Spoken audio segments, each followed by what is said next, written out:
How do you go about setting up the team specifically for reform? Like, what did that look like? Did you have to do interviews? Was it kind of people that were already around you that you just kind of brought together to form that company? What did that process look like?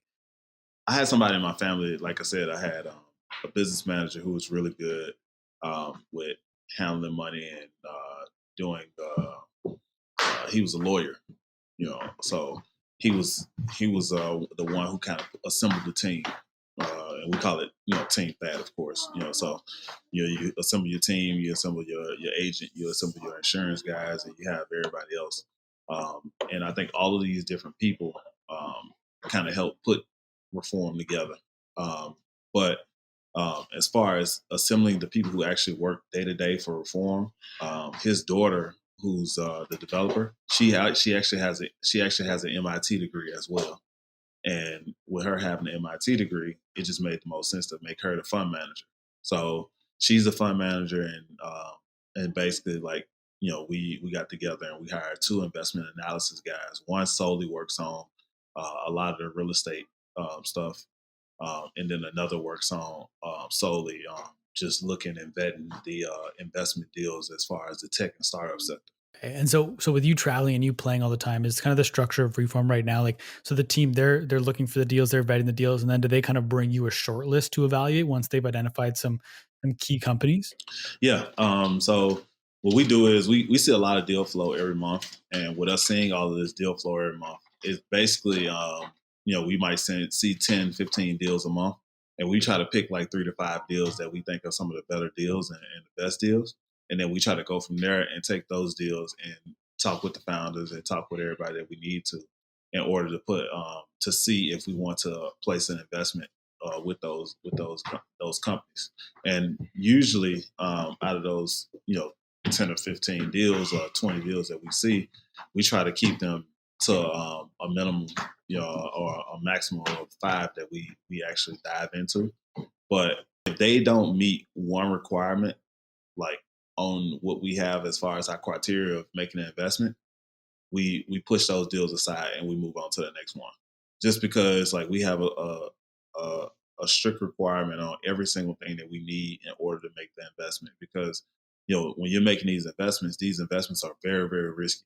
It's startups, so you don't so with it with them being very risky, they can fail and you can lose all of your money that you put into it. And then we also we have investment memos that come out that we do on the deals, and it's a recommended amount of what we should invest. So some companies have minimums of 25K, some companies have minimums of 50K, some have 75, some have 250, some 100. And what we do is we try to see how we can be a value add to each and every deal that we get across our table. And if we can't be a value add, then um, those are typically not some of the deals that we kind of need to be a part of, because we want to be able to help and get ourselves into some of the best deals possible, but also be value added to where we can help these deals continue to grow. What are some ways you and the team are able to add value to these companies? Uh, I think some of the ways that we've been able to add value, like I just made an investment into overtime. Are you familiar with overtime? Yeah, Oh yeah. yeah. So, so I just made an investment to overtime, and some of the ways that we can help, overtime is like obviously like I'm an NBA basketball player, so helping connect with other basketball players, which I got two of my teammates into the deal as well. Um, Helping connect them with other companies that we deal with. So, a company called like Shot Tracker for like sport for like live analytics during the game, real time analytics during games. A company called Plantiga, which is I think Canadian-based company that we made an investment into, that does force plate technology for players and different in the military as well. Um, and another company was a company called Shoot 360, and they do shooting, passing, and dribbling training. So just companies like we try to find value add into like all the different companies that we work with. Players TV, mixing those two together, I think would be really good, because Players TV is a channel that's showing in over 100 million households, and Overtime is coming up with their league, and they want to be able to show into as many households as possible, as well as have more eyeballs on the stuff that they're actually pushing out. And even though they do have so many eyeballs already on all of their content and the stuff that they do, I think it's just going to continuously make everything bigger and better with the companies that we're providing them with and that we're helping with. And then I've been talking with Zach, the founder. He actually he actually was he's a Philly fan, so and I think he's from Philly, so we kind of hit it off right then and there because he was like, "Yeah, I grew up watching you, blah blah boom," and then we kind of just hit it off and started to have some really good conversations as far as like overtime and how overtime can continue to blow up and grow. That's awesome. And so on, do you have any like recurring responsibilities? Like, yes, you talk to founders on the phone, different things like that. You help make those connections. But as an investor, do you have any other responsibilities once you make an investment into the company? I mean, it just depends. Like some companies, I try to get advisory roles or like an advisor seat or board seat to where I can kind of be involved in discussions and talks and stuff like that to understand more about like the next phase of the company and how the company's going to continue to improve and grow. But my responsibilities once we make the investment is to see how we can continue to value add through the other companies that we invest with or the companies that we form a relationship or a bond with through our vetting process. So we've been doing a really good job of just placing companies with other companies and giving them avenues to where they can be able to go out and work and continue to grow the companies through some of the different resources that we have, but not only the resources that we have, but the resources that the companies that we're placing them with have. And what are some, like, you don't have to give away all the secrets by any means, but what are some of those other criteria that you look for when you're listening to pitches or evaluating companies? I think one of the biggest things that we look for is like um, problem solving. Like if there's a problem that that's being put out in the air, how can they solve it and how can they solve it, and then if another problem occurs, can do they have the team or the members within their team to continuously solve problems on a day-to-day basis and continue to update and be able to push out data and software and analytics on all of the products that they have continuously. Like how it's like when you play video games, like you want the updates quick, fast, and hurry, right? So like if it's glitches in the system, like you want to know how quick can they fix those glitches? Because if they don't fix them fast enough, then they lose customers, they lose clients, they lose people and they lose interest. So I'm the same way. I want to be able to see um, how quick they can fix those glitches within their systems.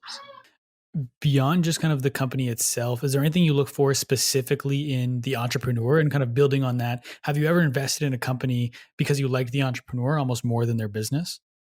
Honestly, I my first investment in a startup company, I invested I think solely because I had a relationship with the person and his entrepreneurial spirit, not based upon the actual business model. I mean, I looked at the business model. I thought it was a great business model, but apparently, like obviously, it was my first investment, so I was going more solely off the emotional aspect of it. So for me, yes, I have done that, but I learned from that first investment that obviously I can't just make one investment and think that one is just going to hit off. So I learned from that first investment that, okay, if I'm going to be doing this, that I need to create a team. I need to create a strategy. I need to create some type of criteria that I can go by to be able to make investments. So um, from that day forward, I started to look at the solely on the business side of things and the team. So, and like I said, the problem solving skills. Like if like because like you can have an okay business and have a really good team that can really push the business and the business still can thrive. And it's the same way vice versa. You can have a really good business model with an okay team and the business still thrives. So just trying to like balance the two and make sure that when I'm looking at these things and I'm looking at these different deals, looking at looking to see like with whatever sector that they're in, that they have the expertise and knowledge that's some of the top in the game, or some people that's sitting on the board that can help the company continuously grow and continuously get bigger and better. But also having um, the actual uh, the right software and platform that can continuously push the model and continue to expand to make it even bigger than what it currently is at the time. And you look at companies in different stages as well as another thing you guys do, right? I think I said in the intro was early stage, growth stage, and late stage, right? Do you do those three different stages, obviously to diversify the portfolio, but with kind of those with those later stage companies, is it a little bit more of a bit of a safer bet as opposed to those early stage companies? Is that kind of why you do those three? Yeah, so I initially started off. My first investment was a super early stage company. It was just an idea, and then Just claim it, right? yeah, claim it. And then I realized that um, I can make money. It's not as much, but I can make multiples on late stage investments as well, and then use the multiples from the late stage investments to make investments on growth and early stage opportunities. So basically, play with some house money. So so what I started to do was I started to invest into like later stage companies like DraftKings, Airbnb, DocuSign, those type of companies.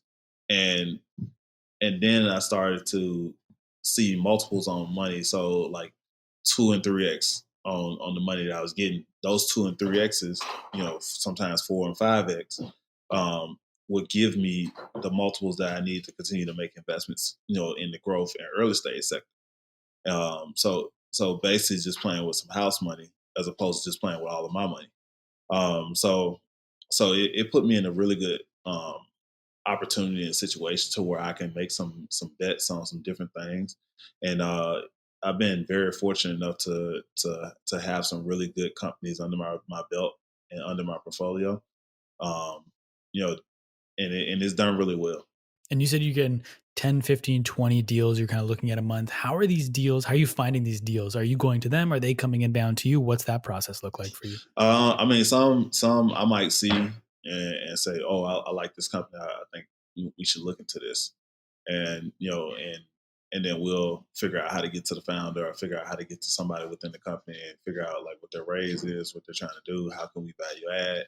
And then some deals are coming in. It's a lot of Most of the deals are coming in from our partners. Like we have a really good um, partnership with a lot of different people, and a really good base and foundation that we've kind of built over the past 4 or 5 years, where um, we don't have to go out and source deals. Deals basically just kind of fall in our laps and come to us now. Um, you know, um, we've been able to create some really good partnerships, and in these partnerships, with people from Silicon Valley Bank, who sees most of the deals and handles most of the startups money out in Silicon Valley and all across the world. Manhattan Venture Partners, Outlander Labs with Paige Craig, um, JP Morgan Chase. Just when you like, we've read Patrick Co.